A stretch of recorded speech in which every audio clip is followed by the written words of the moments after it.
हरे कृष्णा। भारत के रहस्यमय प्राचीन पुरातन मंदिरों की श्रृंखला में आज हम बात कर रहे हैं कालीमठ मंदिर।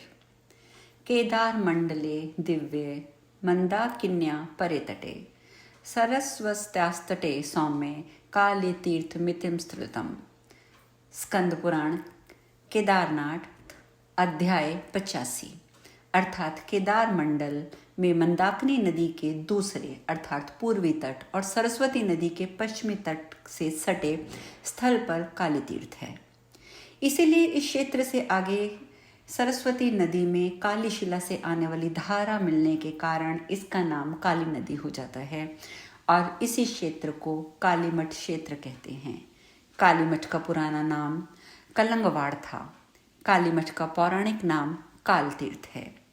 कालीमठ वर्तमान उत्तराखंड के रुद्रप्रयाग जिले में स्थित है। तो आज हम बात कर रहे हैं इसी मंदिर की। माता का ये मंदिर जहां उन्होंने शुंभ निशुंभ और रक्त बीज का वध करके समाधिस्थ या अंतर्ध्यान हो गई थी, वो स्थान है। कालीमठ मंदिर उत्तराखंड के रुद्रप्रयाग जिले की मंदाकिनी घाटी में गुप्त काशी से लगभग 10 किलोमीटर उत्तर पूर्व में स्थित है।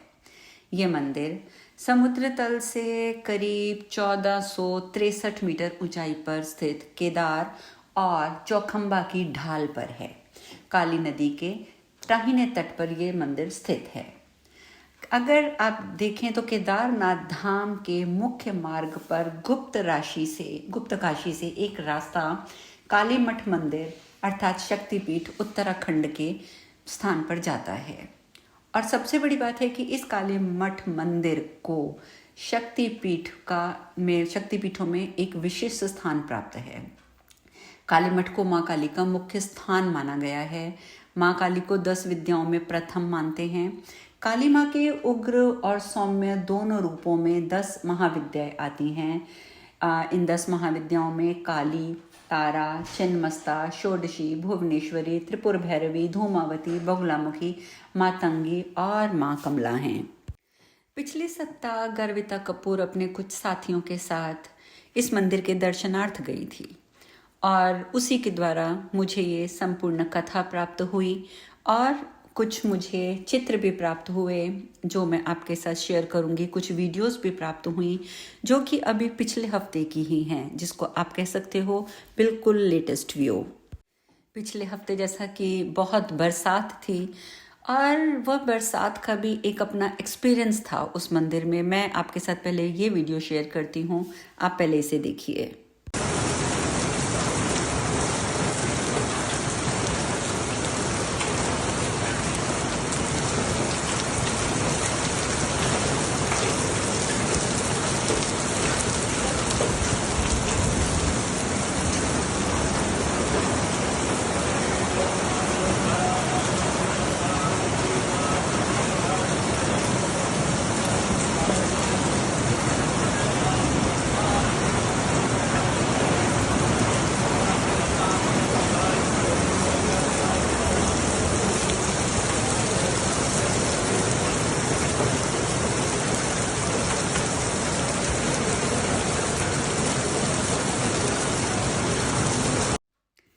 अब मैं आपको इस मंदिर के बारे में और डिटेल्स बताती हूँ।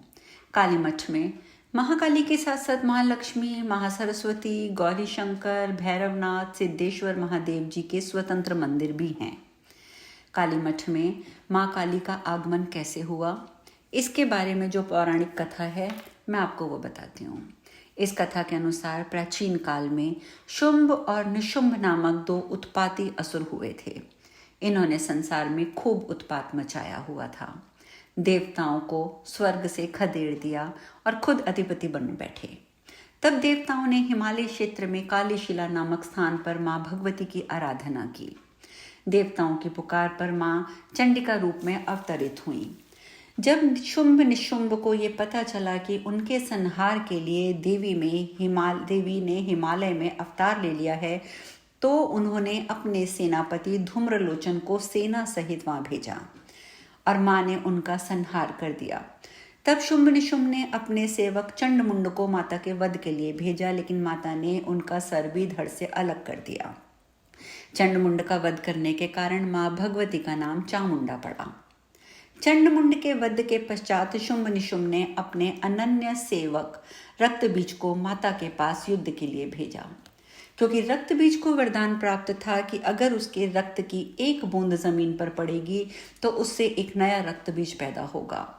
देवी ने जब रक्तबीज को मारा तो उसके रक्त की बहुत सारी बूंदें जो धरती पर गिरी, जिससे बहुत सारे रक्तबीज पैदा हो गए। माँ ने उन्हें मारने के कई प्रयास किए, लेकिन सारे के सारे रक्तबीज पैदा ही होते जा रहे थे। अंत में माँ ने महाकाली का विकराल रूप धरा और इस रूप में उन्होंने एक हाथ में खप्पर और दूसरे हाथ में खड़क लिया। महाकाली एक तरफ से रक्त बीजों का वध करती गईं और उनके शरीर से निकलने वाले खून को जमीन पर पड़ने से पहले ही खप्पर में समेटने लगी। इस प्रकार माँ ने रक्त बीजों के खून की एक भी बूंद जमीन पर गिराए बिना उनका सर्वनाश कर दिया। अंत में शुंभ और निशुंभ को युद्ध के लिए आना पड़ा और कहते हैं कि माँ ने शुंभ निशुंभ का वध करके काली मठ में स्वयं को समाधिस्थ किया, अर्थात वह वहीं पर अंतर्ध्यान हो गई। कालीमठ मंदिर में श्री महाकाली, श्री महालक्ष्मी और महासरस्वती के 3 भव्य मंदिर हैं। कालीमठ में इन तीनों शक्तियों की पूजा होती है। भक्तगण मुख्यतः महाकाली की पूजा संपन्न करते हैं। माँ काली के विषय में ये भी कहा जाता है कि वे बाहर से जितनी कठोर हैं, अंदर से वो उतनी दयालु भी हैं। भक्तों की पूजा अर्चना से वह जल्दी खुश होकर उन्हें ऐच्छिक वरदान भी देती हैं।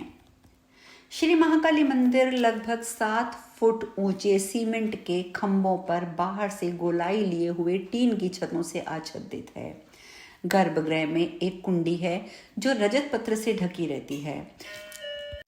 गर्भगृह में कोई भी मूर्ति नहीं है। रजत पत्र से ढकी कुंडी के विषय में बताते हैं कि इस कुंडी के भीतर क्या है, ये अभी तक रहस्य बना हुआ है। ये कुंडी साल में एक बार शारदीय नवरात्रि को अष्टमी की रात्रि बिल्कुल अंधेरे में अर्थात आधी रात को खोली जाती है। इसके साथ ही कालीमठ क्षेत्र में शक्ति के 3 मंदिरों में श्री महालक्ष्मी मंदिर सबसे बड़ा मंदिर है। श्री लक्ष्मी मंदिर गर्भगृह में अष्टधातु निर्मित चतुर्भुज प्रतिमा उसमें विद्यमान है। मूर्ति के पास रजत एवं ताम्र पात्रों से बने मुखौटे दर्शनीय हैं। इन्हें पुजारी अष्ट भैरव कहते हैं। मुखौटों के पीछे शिव और पार्वती अदृश्य रूप में अर्धनारीश्वर रूप में विराजमान हैं। केवल पुजारी ही अभिषेक के दौरान उनकी पूजा कर सकते हैं और फिर उन्हें उसी प्रकार गुप्त रख दिया जाता है। गर्भगृह के बाहर मंडप की दाहिनी ओर टूटी हुई मूर्तियां हैं। सभा मंडल के नजदीक खष्टी कुंड है। शारदीय नवरात्रों में इस कुंड को खोलकर हवन किया जाता है। खष्टी कुंड के नजदीक हवन कुंड है। हवन कुंड के बारे में मान्यता है कि इस कुंड में अग्नि 3 युगों से जलती ही चली आ रही है। कालीमठ में ही श्री महासरस्वती मंदिर भी है जो लगभग 35 फीट ऊंचा है। मंदिर के गर्भ में मां सरस्वती की पत्थर निर्मित आकर्षक अष्टभुजी मूर्ति स्थापित है। गर्भ के बाहर गणेश भगवान की पत्थर की मूर्ति भी स्थापित है और वहीं पर हैं गौरी शंकर मंदिर, सिद्धेश्वर महादेव मंदिर। सिद्धेश्वर महादेव मंदिर के बारे में भी कहा जाता है कि मां शक्ति के जैसे अधिकांश शक्ति पीठों में भैरव जी की स्थापना अवश्य होती है। इसीलिए उन सभी मंदिरों से 200 मीटर ऊंचाई पर भैरव जी का मंदिर स्थित है।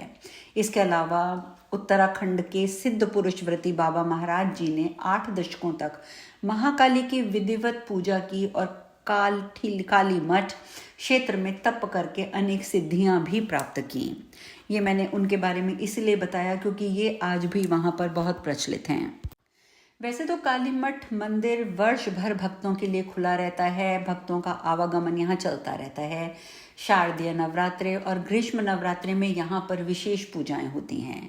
कालीमठ में दिसंबर माह में देवरा यात्रा का आयोजन भी होता है और इस यात्रा में सम्मिलित होने वाले 6 गांव अर्थात कालीमठ, कविल्ठा, व्युखुम्बी, जग्गी बागवान, बेडुला और कुंजेठी, ये लोग इस आयोजन की तैयारी बड़े उत्साह से करते हैं और यहाँ कविल्ठा गांव के पुजारी लोग रहते हैं। हयूण, कोठेड़ा और देवशाला के आचार्य भी यहाँ पर पूजा करते हैं। कालीमठ क्षेत्र में कालीमठ मंदिर से लगभग 5 किलोमीटर की तीक्ष्ण ऊंचाई पर एक दिव्य चट्टान है जिसको काली शिला कहा जाता है। कालीमठ के श्री महालक्ष्मी मंदिर शिलालेख में काला शैल नाम से वर्णित काली शिला काली गंगा के उच्च स्तर पर एक दिव्य सिद्ध क्षेत्र है। काली शिला शिखर इस क्षेत्र का सबसे ऊंचा पर्वत है। इसके अलावा यह क्षेत्र जड़ी बूटियों के लिए भी और अच्छी अच्छी दिव्य वनस्पतियों के लिए भी बहुत प्रसिद्ध है। दुर्गा सप्तशती के अनुसार सभी देवताओं से प्रार्थना के बाद इस स्थान पर मां शक्ति ने अवतार लिया था। सिद्ध स्थल काली शिला पर अनेकों मंत्र लिखे हैं। काली शिला पर मुख्यतः काली मंत्र, बगुलामुखी मंत्र, भैरवी मंत्र, मातंगी मंत्र, छिन्नमस्ता मंत्र, धूमावती मंत्र, त्रिपुर भैरवी मंत्र, षोडशी मंत्र, कमला मंत्र, तारा मंत्र आदि अनेक मंत्र हैं। आदि गुरु शंकराचार्य ने 64 मंत्रों का उल्लेख सार्थ सौंदर्य लहरी में किया है। अग्नि पुराण में 64 तंत्रों को 64 योगिनियों के रूप में किया है। कूर्म पुराण और शुंभ रहस्य में भी काली शिला का वर्णन किया गया है। ये बात तो आप सभी जानते हैं कि काली शिला पर तंत्र साधना भी की जाती है। यहाँ देवी की 10 महाविद्याएं सिद्ध की जाती हैं। और काली शिला के विषय में ये भी कहा जाता है कि इस शिला पर पौराणिक काल से देवताओं, यक्षों और गंधर्वों का निवास रहा है। काली शिला का वर्णन विश्व कवि कालिदास के लिए ने अपने सुप्रसिद्ध ग्रंथ मेघदूत में किया है। ये भी कहा जाता है कि माता काली के पद चिन्ह भी यहाँ पर उत्कीर्ण हुए हैं, जिन्हें लोग देखने जाते हैं और श्रद्धा से नमन करते हैं। अगर आप यहाँ पहुँचना चाहते हैं तो मुख्य यहाँ पे 3 रास्ते हैं। पहला गुप्तकाशी से कालीमठ व्युंखी होते हुए काली शिला पहुँचता है। दूसरा मार्ग उखीमठ से मनसूना, जुगासू, राउल लेक होता हुआ काली शिला पहुँचता है। और तीसरा मार्ग चुन्नी बैंड से बेदुला होते हुए काली शिला तक पहुँचता है। तो ये तो था कि वहाँ आप कैसे पहुँच सकते हैं काली शिला और कालीमठ तक का, उसका थोड़ा सा विवरण। जाते जाते मैं इतना ज़रूर कहना चाहूँगी कि ये एक ऐसा स्थान है जहाँ पर आज भी लोग मानते हैं कि माँ काली के होने का एहसास वहाँ पर प्राप्त होता है। जो वहाँ जाते हैं वो ये मानते हैं कि माँ काली की उपस्थिति का आभास वहाँ पर उन्हें होता है। और भी कुछ चीज़ें इस मंदिर के बारे में जो इसकी विशेषता हैं वो मैं आपको बताती हूँ कि कालीमठ मंदिर सबसे पहली बात तो ये है कि सिद्ध पीठों में शामिल है। दूसरी बात मैंने ये तो आपको बताई है कि सिर्फ नवरात्रों में वहाँ पर विशेष पूजा होती है। और उससे भी बड़ी बात यह है कि कालीमठ मंदिर का वर्णन स्कंद पुराण के अंतर्गत, जैसे मैंने वैसे ऊपर बताया आपको ये कि केदारनाथ खंड में इसका संपूर्ण उल्लेख प्राप्त होता है।